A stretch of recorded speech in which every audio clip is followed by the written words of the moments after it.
That's good. How has the tour of Australia been going so far? All right. Not hasn't been one of my favourite tours so far. Right. You must like coming to Australia since you've been here twice with The Cure and once with Susie and the Banshees. You must quite like the place by now. I like this part of Australia. We went back up to we've been up in Brisbane and the Gold Coast, which we didn't go to on the Banshees tour, and we didn't go to the second time we were here with The Cure. I can remember why now. What was that? It doesn't really matter what I say, is it? It's a bit too hot, isn't it? Yeah, it's just a very, it's a peculiar place, I think. I won't say any more than that. I get bottled. Well, you can, because the radio station doesn't broadcast that far if you want to say anything. Your association with Chris Perry at Fiction Records has been a long one. How did you meet him early on in 77 and started recording on Fiction Records? I tripped over him, he was face down on the pavement. We just sent cassettes out to a few record companies that we liked, some groups that they'd signed. And he was working for Polydor at the time.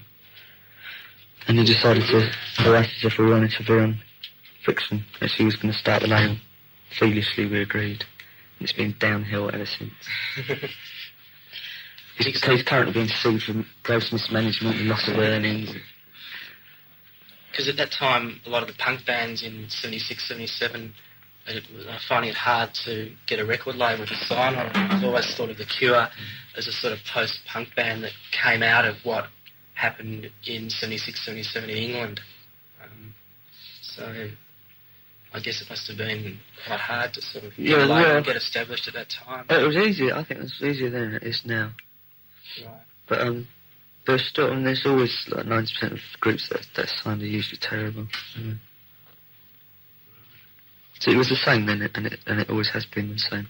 But I think it's a little bit more difficult now because it seems to be much more reliant on what you look like rather than what you sound like. It was very odd. Right. But we wouldn't have got away with it. Not with Logan the Great. How do you feel about doing all the PR work, and all the rest of the band getting away with it all?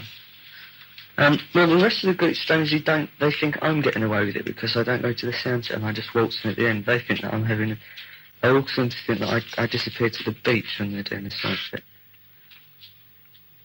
I'd prefer to be the bass player, and bass players have got the easiest in groups. One other early thing before we go into the later music that you've made was one of the early singles on the Fiction record label was the single by Cult Hero called I'm a Cult Hero and I Dig You on the B-side or something. Yeah. Tell me the story about that.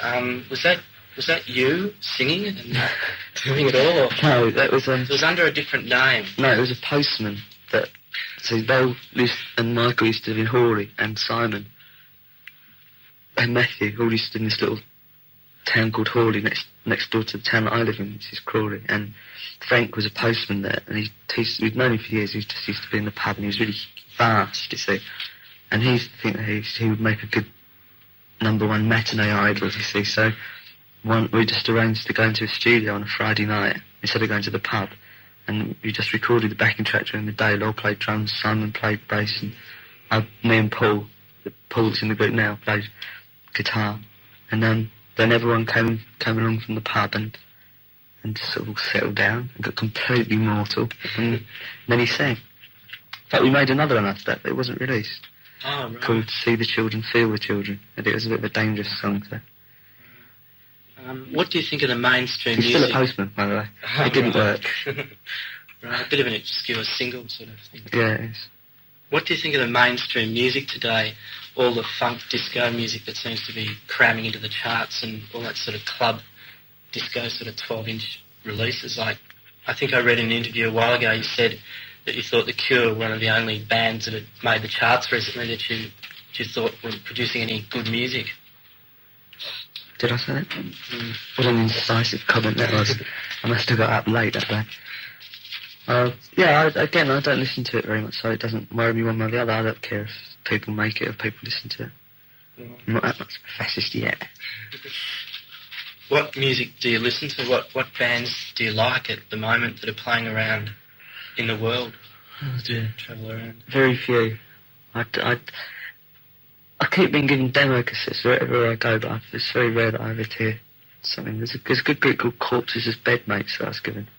That's an American group. But I still tend to like the same groups that I've liked for a long time. What are like they? the Bunnymen and New Order. And the Psychedelic Furs, even though they've gone a bit horrible at the moment. But I had the drummer of the birthday party playing with them for a while, Phil Calvert, but I think he got kicked out or something. yeah.